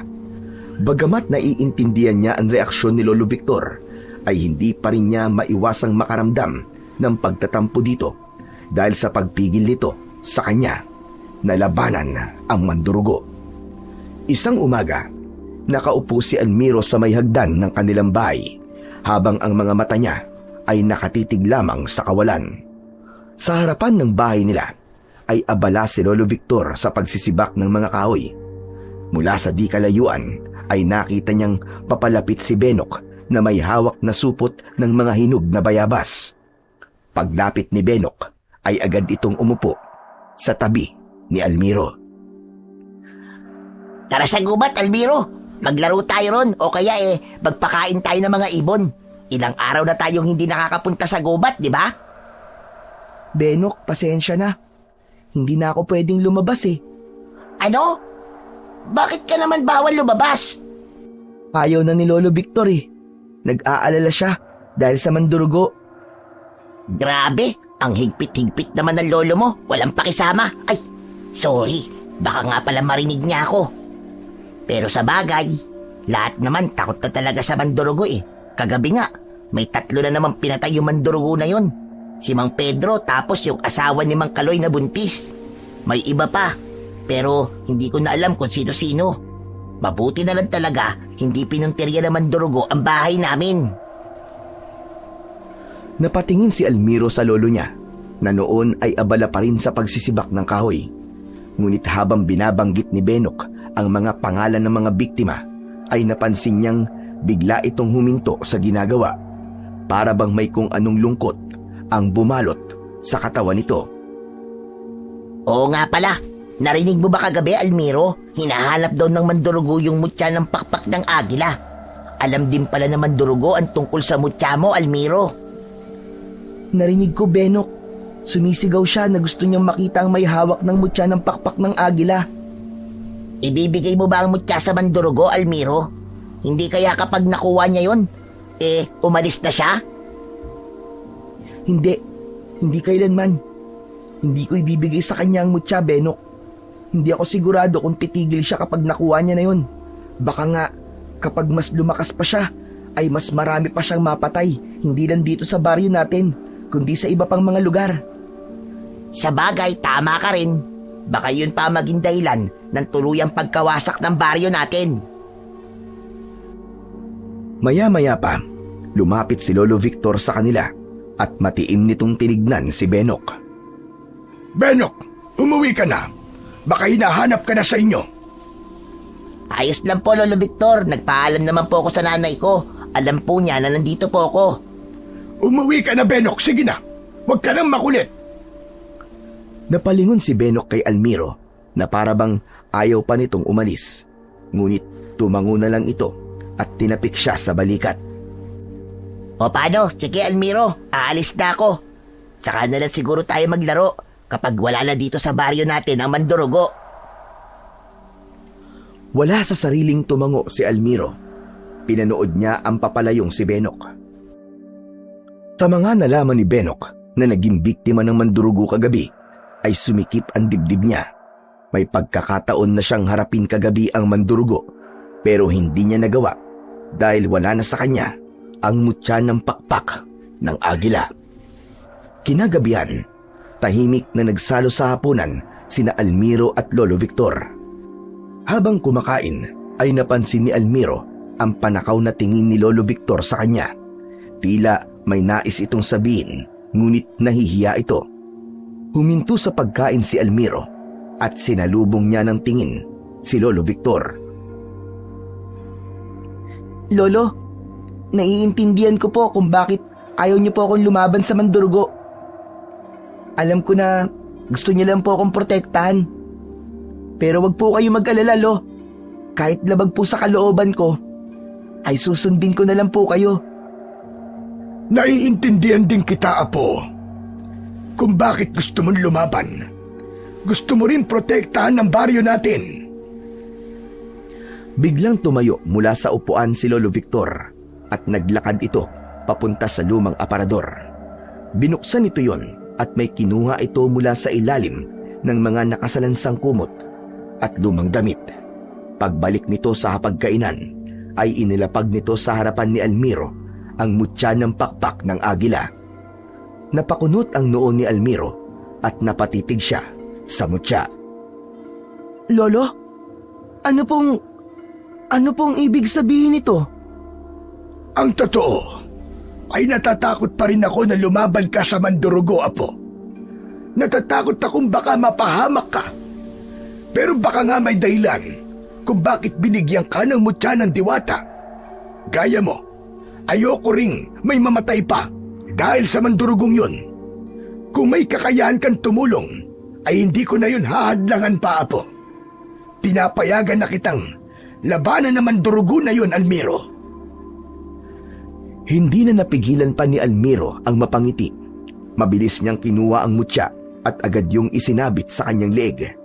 Muling bumalik ang lakas ng mutya sa kanyang katawan at bumalik na sa normal ang kaliwa niyang paa. Tumayo siya at lumapit siya sa kanyang lolo at mahigpit niya itong niyakap habang naluluwa siya. Lolo, salamat po! Salamat po talaga! Huwag ka nang umiyak. Walang anuman, Apo. Patawarin mo ko kung minaliit kita at pinagdudahan. Ngayon ay hindi na ako magdududa pa sa'yo. Mahal na mahal kita, Apo. Mahal na mahal din po kita, Lo. Sobra! Tinapik ni Lolo Victor ang likod ni Almiro at sa gabing yun ay mas lalong lumakas ang loob ni Almiro na lumaban dahil alam niyang suportado na siya ng kanyang Lolo Victor. Ilang oras matapos ang hapunan ay humiga na sina Almiro at Lolo Victor. Bago sila humiga ay nagdasal muna sila para sa kaligtasan nila at sa kaligtasan na rin ng lahat ng tao sa baryo nila. Ilang minuto nang nakahiga si Almiro pero hindi pa rin siya makatulog. Nakatitig lang siya sa kawalan at hindi niya maunawaan kung bakit kakaiba ang kaba niya ng gabing yun. Hindi nagtagal ay naputol ang katahimikan. Nakarinig sila ng sigawan ng mga tao sa labas. Nagkakagulo ang mga yun na parabang merong tinatakasan ang mga ito. Napabalikwas ng bangon si Lolo Victor. Nagmamadali itong lumapit sa bintana at sumilip mula roon. Maya-maya pa ay humarap ito kay Almiro. Almiro, Apo! Mukhang sumasalakay na naman ang Mandurugo! Tumayo na rin si Almiro. Suot pa rin niya ang mutya ng pakpak ng agila dahil hindi niya na yun kailangang itago sa kanyang lolo. Lolo, pinapayagan niyo na ba talaga ako makipaglaban sa Mandurugo? Hindi sumagot si Lolo Victor. Bagkus ay kinuha nito ang itak at inabot yun kay Almiro. Lumabas ka na, Apo! Ipakita mo sa lahat kung ano ang kaya mong gawin. May tiwala ako sa iyo, Apo. Alam kong kaya mong talunin ang pag-aasik ng lagim ng Mandurugo dito sa baryo natin. Sulong, Apo! Hindi na nakapagsalita si Almiro. Sa halip ay niyakap niya ang lolo niya ng maigpit. Matapos ang yakap na yon ay matapang siyang tumungo at pinuntahan niya ang pinto. Sa pagbukas niya ng pinto ay sumalubong sa kanya ang malamig na hangin sa labas. Isang malalim na paghinga ang pinakawalan niya bago siya naglakad palabas ng kanilang kubo para labanan ang Mandurugo. Mabilis na naglakad palayo si Almiro sa bahay nila at hinanap niya kung nasaan ang nilalang na nagdudulot ng lagim sa kanilang baryo. Tumigil siya sa gitna ng kalsada at tumingala sa kalangitan. Doon ay nakita niya ang mandurugo na lumilipad. Napansin niya na may tanga nitong isang batang lalaki. Maya-maya pa ay binitiwan ng mandurugo ang bata at mabilis siyang bumulusok paibaba. Walang pag-aalinlangang tumakbo si Almiro sa direksyon kung saan mahuhulog ang bata at matagumpay niya itong nasalo. Nagulat siya nang malaman na si Benok pala ang batang yon. Maingat niya itong ibinaba sa lupa. Benok, ikaw na naman. Salamat, Almiro, ha? Teka, lalabanan mo na ba yung mandurugo? Kaya nga ako may dalang itak, di ba? Tumago ka na, Benok. Bilisan mo. Baka mamaya madagit ka na naman ng mandurugo. Parang paborito ka niya. Tumango si Benok at tumakbo palayo.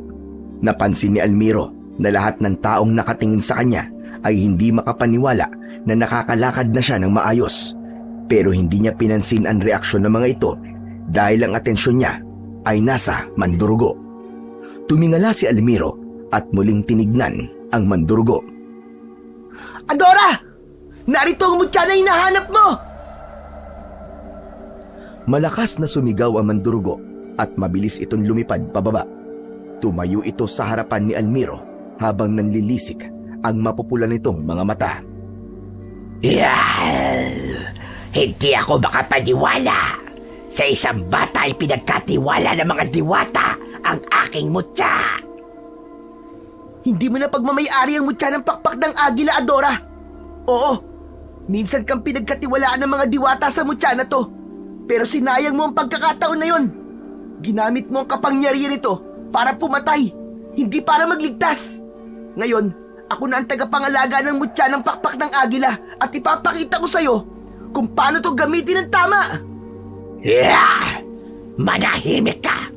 Masyado kang maraming sinasabi.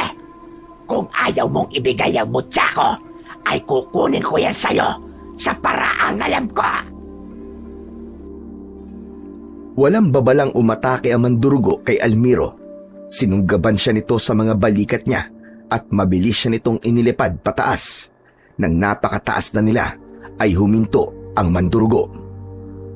Tignan natin kung mabubuhay ka pa sa gagawin ko.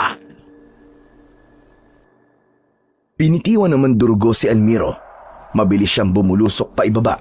Ngunit agad niyang ginamit ang kapangyarihan ng mutya ng pakpak ng agila at pinigilan niya ang tuluyan niyang pagkahulog.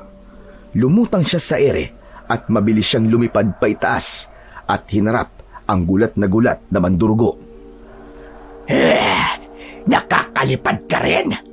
Pero mas mabuti na nga yan para naman kahit paano ay may laban ka sa akin. Ngayon, ako naman! Sinugod ni Almiro ang mandurugo at sinubukan niya itong tagain sa muka. Nakaiwas ang mandurugo pero nadaplisan ito ng talim ng itak sa pisngi. Nagpatuloy ang laban ni Almiro sa mandurugo. Paulit-ulit silang nagbanggaan sa ere. Biglang lumipad ng mas mataas si Adora at saka ito umatake kay Almiro habang nakaumang ang matutulis nitong mga kuko. Sa bilis ng mandurugo ay hindi niya na nagawang makailag at bumaon ang mga kuko nito sa kanan niyang braso. Impit na napasigaw si Almiro dahil sa sakit at hapdi. Dumaloy ang dugo sa kanyang braso papunta sa kanyang kamay at halos mabitiwan niya ang hawak niyang itak. Ngunit hindi siya sumuko. Alam niya na kung susuko agad siya ay mas lalong malalagay sa higit na panganib ang kanilang baryo.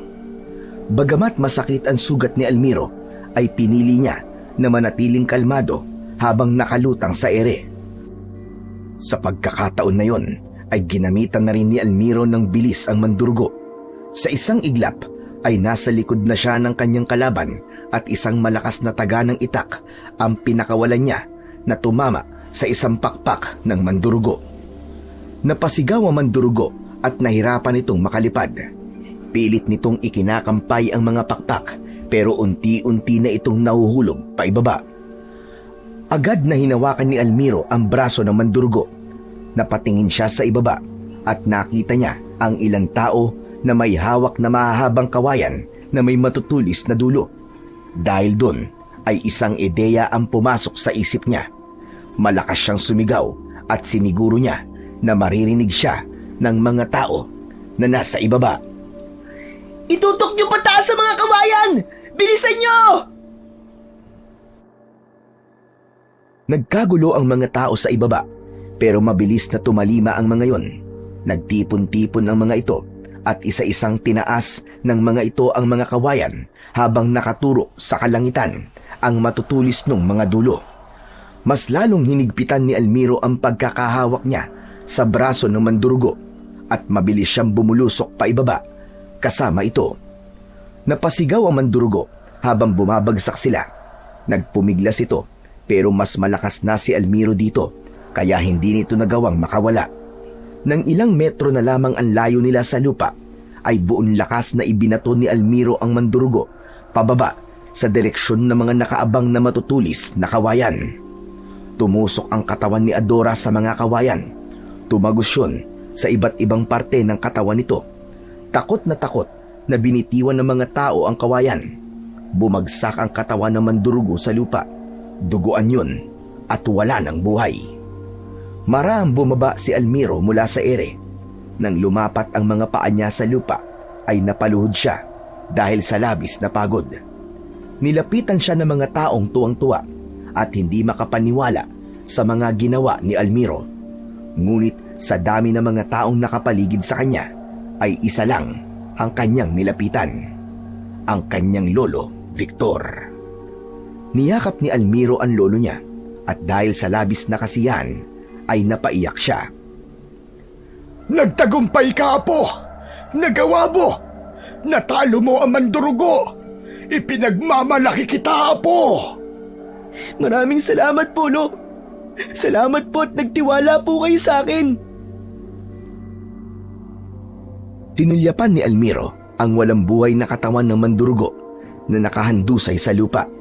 Aminado siya na hindi tama ang pumatay, ngunit alam niya na kung hindi niya pinatay ang mandurugo ay mas maraming buhay ang mawawala dahil dito. Kinabukasan ay maagang nagtungo si Almiro sa gubat habang nakasabit sa liig niya ang mutya ng pakpak ng agila. Dahil nais niyang makausap si Maningning para ihatid dito ang magandang balita. Nang nasa gitnang parte na siya ng gubat, ay napangiti siya nang makita niya si Maningning na nakaupo sa sanga ng isang puno. Nang makita siya ng diwata, ay marahan itong bumaba at agad itong nilapitan ni Almiro. Mahal na diwatang Maningning, mabuti naman at hindi mo na ako pinahirapang hanapin ka.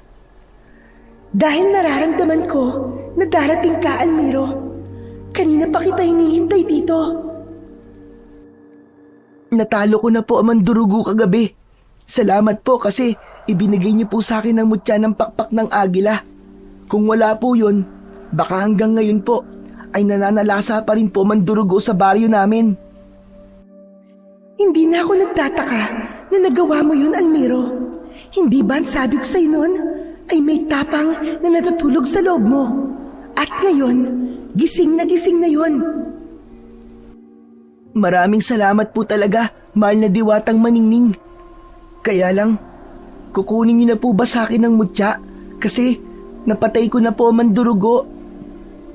Almiro, hindi ko yan binigay sa'yo para lang labanan ng mandurugo. Ibinigay ko sa'yo ang mutya ng pakpak ng agila dahil isa ka mabuting bata. Karapat dapat ka, Almiro.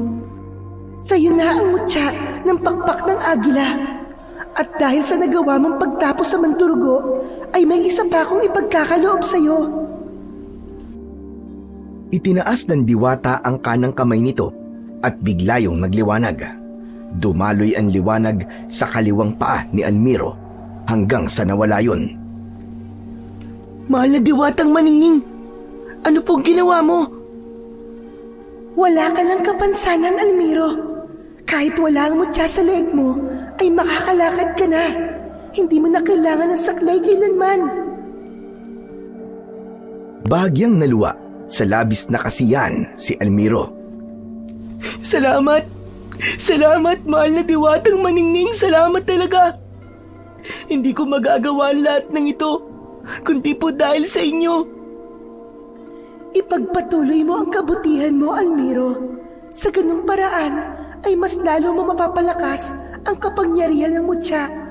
Isa pa, sa dami ng hindi magagandang nangyari sa inyong mundo, ay nangangailangan ito ng mas maraming tao na kagaya mo. Wala nang nasabi si Almiro. Gusto niyang yumakap kay Maningning pero nanatili siyang nakatayo at marahan na lang siyang tumango. Matapos yun ay nagpaalam na siya sa diwata at tinahak na niya ang daan palabas ng kagubatan. Mula nang mapatay ni Almiro ang mandurugo, ay unti-unting naunawaan ng mga tao sa baryo ang buong katotohanan nang marinig ng mga ito ang buong kwento mula mismo kay Almiro. Habang lumilipas ang mga taon, ay lalo pang tumitibay ang pagkakaibigan ni na Almiro at Benok. Magkasama silang lumaki at naging magkasanggan dikit sa pagsubok at saya. Patuloy na inaalagaan ni Almiro ang mutya ng pakpak ng agila. Mas lalo niyang pinaglinang ang kaalaman niya sa pakikipaglaban upang sa sandaling may magtangkang sirain ang kapayapaan ng kanilang baryo na kanilang tinatamasa ngayon, ay mas handa na siya bilang isang bagong tagapagligtas.